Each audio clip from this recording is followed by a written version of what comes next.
Bonjour à tous et à toutes, bienvenue sur Arrête de te battre, tu vas encore grossir et aujourd'hui on va parler d'un élément, un tout petit élément, mais qui a son importance dans l'équilibre du poids, surtout chez les femmes, c'est l'importance du fer. Aujourd'hui je vais vous proposer de comprendre les conséquences d'une carence en fer sur votre silhouette et votre comportement alimentaire, mais aussi de découvrir comment augmenter vos apports dans votre assiette et surtout d'optimiser son absorption parce qu'on va voir que c'est un élément difficile à assimiler au niveau du fer pour garder, allez, on va faire un jeu de mots, la forme dans tous les sens du terme.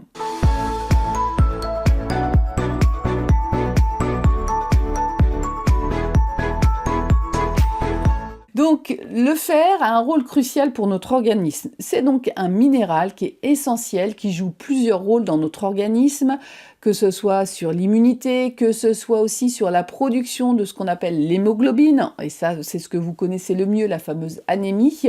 Donc, l'hémoglobine, c'est un composant des globules rouges qui permet de transporter l'oxygène pour oxygéner votre corps. Mais on va voir que l'oxygène est un élément essentiel pour aussi permettre de produire de l'énergie à partir de votre alimentation. Donc, une carence en fer peut directement influencer déjà notre niveau d'énergie, pas d'oxygène, pas d'énergie, et augmenter notre niveau de fatigue. Et lorsque le corps se sent fatigué, il va être attiré par l'alimentation à manger plus et plus gras, voire plus sucré. Donc, pourquoi on a cette fatigue? Déjà, on manque d'oxygène. Et c'est parce que cette carence en fer affecte ce qu'on appelle les mitochondries, c'est les cellules, pas les cellules, pardon, c'est à l'intérieur des cellules, ce sont des petits éléments qui permettent de produire avec l'oxygène et votre alimentation de l'énergie. Donc, lorsqu'il y a une carence en fer, vous avez une réduction de la production de votre énergie et une mauvaise transformation de vos aliments en énergie. Ce qui fait que, comme les enzymes qui doit être fabriqué à partir du fer pour faire fonctionner cette mitochondrie, ils ne sont pas présents, pas d'enzymes, pas d'énergie, ce qui fait qu'on va être fatigué, mais aussi du coup l'alimentation ne va pas être bien, on va dire brûlée, du coup ça va être stocké, ça va être stocké plus facilement en gras. Et comme je vous disais, puisqu'on se sent fatigué, on mange plus et plus lourd. Sachez aussi que le fer a son importance aussi pour le fonctionnement de la production des hormones thyroïdiennes et que sans fer, qui est un cofacteur, alors avec différents autres éléments, mais je ne rentre pas dans le détail aujourd'hui, le fer est un cofacteur de la production des hormones thyroïdiennes. Vous savez, si on est en manque d'hormones thyroïdiennes, on peut être en hypothyroïdie et qu'est-ce qu'on va constater? On est fatigué, on a une mémoire comme une passoire, on prend du poids, on a froid et on manque d'énergie. Et de nouveau, on va se rendre compte que la thyroïde a une influence sur les mitochondries et aussi sur notre humeur, ce qui fait que tout cumulé, on aura tendance de nouveau à rechercher le bien-être, l'énergie, dans une alimentation qui n'est pas du tout adaptée à nos besoins de base. Donc attention, le fer a un rôle important aussi pour la thyroïde. Mais il n'y a pas que ça. Vous savez, les fameux neurotransmetteurs dont on parle de plus en plus, comme la dopamine et la sérotonine. On sait bien qu'ils sont essentiels à notre humeur, à notre comportement alimentaire. Sachez que le fer est de nouveau un cofacteur pour permettre la bonne production des neurotransmetteurs. De nouveau, je ne rentre pas dans les détails, j'en parle souvent, il y a aussi d'autres éléments comme le magnésium, comme les acides aminés.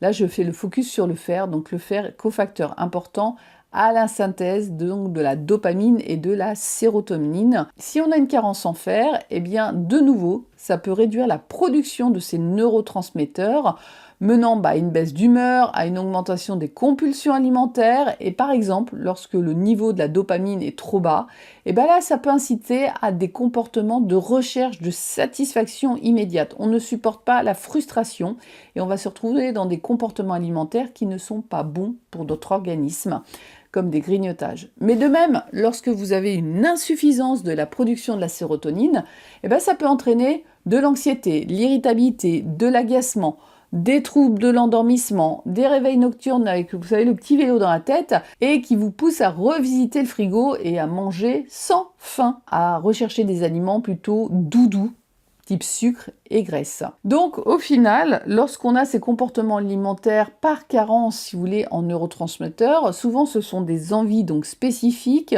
qui stimulent temporairement, on va dire, la libération du peu de dopamine qu'on a et de sérotonine.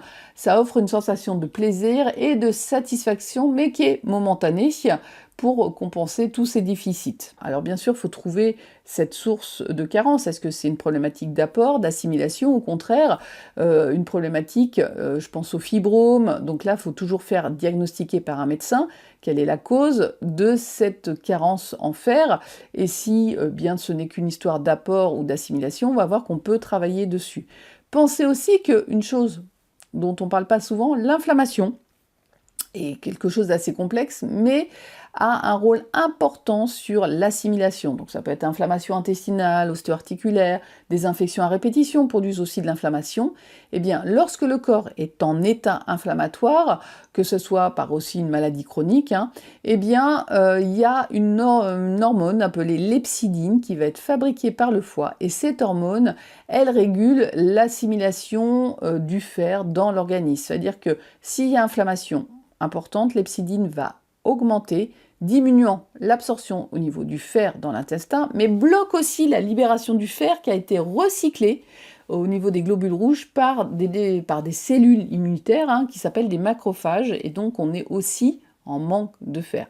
Donc là, ça va être important, c'est, on va dire, une sorte de réponse protectrice, car le fer, en cas d'inflammation, va être plutôt délétère pour l'organisme, mais aussi en cas d'infection, eh bien, le fait que le corps réduise la disponibilité du fer permet de réduire la prolifération de certaines bactéries qui dépendent de ce minéral. Donc bien sûr, lorsqu'il est constaté un état inflammatoire, qui est, on va dire, non dangereux, validé, ça peut être intéressant de jouer avec des probiotiques, avec des plantes, je pense au curcuma, mais attention, le curcuma a des contre-indications avec certains médicaments, donc toujours avoir l'aval d'un professionnel de santé, mais en tout cas de travailler sur son inflammation. Donc on se rend compte que le fer, il va jouer sur l'humeur, donc nos choix alimentaires, nos quantités, nos compulsions, mais aussi la capacité de nos corps à brûler correctement ou à stocker l'alimentation. Alors, quelles sont les sources? Il existe surtout deux sources de fer dans notre alimentation, la source animale et la source végétale, qu'on appelle héminique pour animal et non héminique pour les végétaux, qu'on trouve dans la viande rouge, dans les abats, dans le boudin, dans les fruits de mer.